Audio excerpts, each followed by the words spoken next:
Welcome to mGov Manager Training. This module will cover the mGov roadmap. There are two guiding documents for the transition to mGov for entities to follow to assist and facilitate in their transition. These are the mGov guidelines and the mGov roadmap. These two documents were created in 2013 after His Highness launched the mGov initiative. These two documents will help entities transition overall. The mGov roadmap is broken into 4 tracks. The first track is establish the environment for mGov to flourish. Second track, assess capability and capacity. Track number 3, establish shared resources across the government. And track number 4, perhaps the most important, is to achieve citizen happiness. In this module, we'll only cover the first track. But first, to cover some general government enhancements that we hope to come from mGov and SmartGov transition. mGov enhancements may be related to existing eGov services or in the creation of brand new mGov services. Firstly, there is a direct conversion from e-government services. Some services may be reasonable for direct transition from the current e-service to the m-service. Secondly, citizen-centric services is the current goal. Citizen-centric means focused on the citizens. Therefore, those services that best and most serve citizens should be prioritized first. Third, services for mobile workers should come into consideration. Citizens who work in jobs such as law enforcement, mobile health, building inspectors, there are ways to innovate in mGov to increase their efficiency on the job.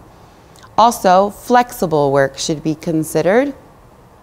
This is a new concept to many entities, but flexible work gives employees the opportunity to work from any location, anywhere, any day of the week, 24 hours a day. Some major concepts that we find in the roadmap are: you should consider the complexity of your project before you begin. This will allow you to balance and prioritize the work specifically. This is an ongoing effort. It must be constantly reevaluated and monitored to always be able to provide the most effective services. Again, the roadmap is broken into 4 tracks. Track 1, establish the environment for mGov to flourish. Track 2, assess capability and capacity. Track 3, establish shared resources at the national level. And track 4, achieve citizen happiness. We'll cover track 1. This track contains milestones for the transition to mGov. This track is focused on creating a solid foundation for mGovernment transition. Entities must establish strong, knowledgeable management teams in order to plan, execute, and monitor the mGov transition. Each of the tracks contain significant milestones.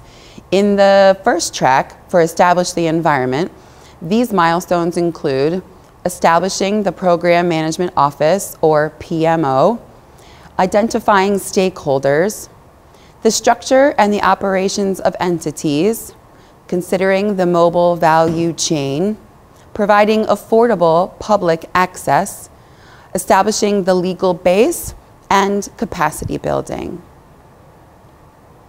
The Program Management Office is responsible for implementing the mGov roadmap for organizations. It is an overreaching organization within the organization that decides roles, activities, and core responsibilities. It sets the guidelines, policies, standards, and best practices for the organization.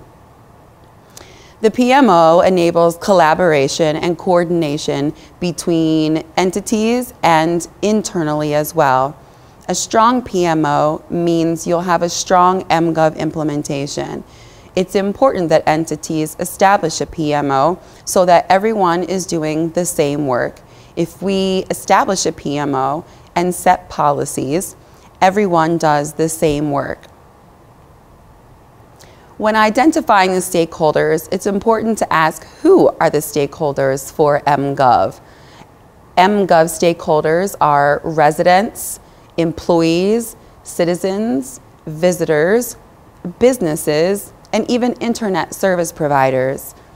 Someone who is a stakeholder has a vested interest in the mGov success.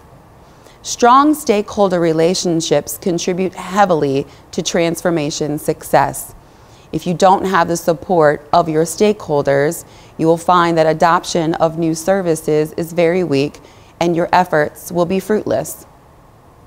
We value partnerships both internally and externally.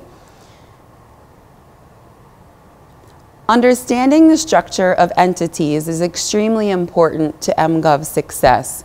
The vision of mGov is shared resources across entities and across the nation. mGov is a nationwide view, and it differs from the previous e-government platform, which was developed by individual emirates. This interconnected view may be challenging at first, but it is critical for the entities to share information for a successful integration. There will be varying levels of IT maturity across the country, and historically there's been more competition than cooperation. Working with all government entities will enable management to better assess and plan for mGov strategies across the nation.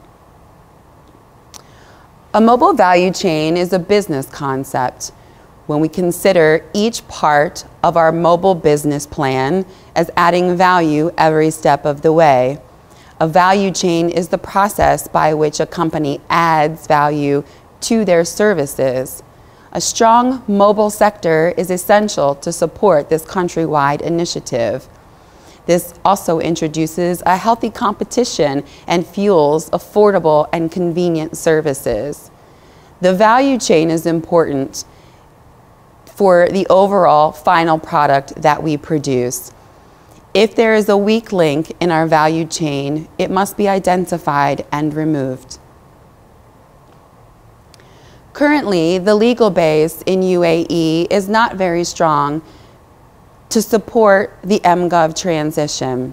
Currently, there are very few laws that support vendors, businesses, entities, and even individuals in this effort.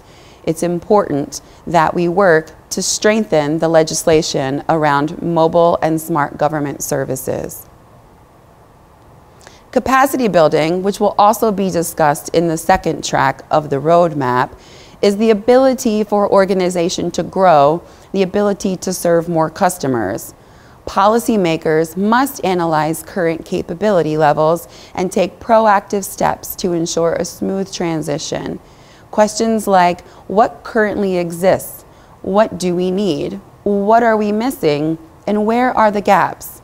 These are questions that are important to evaluate the current capacity of the mGov and SmartGov structure.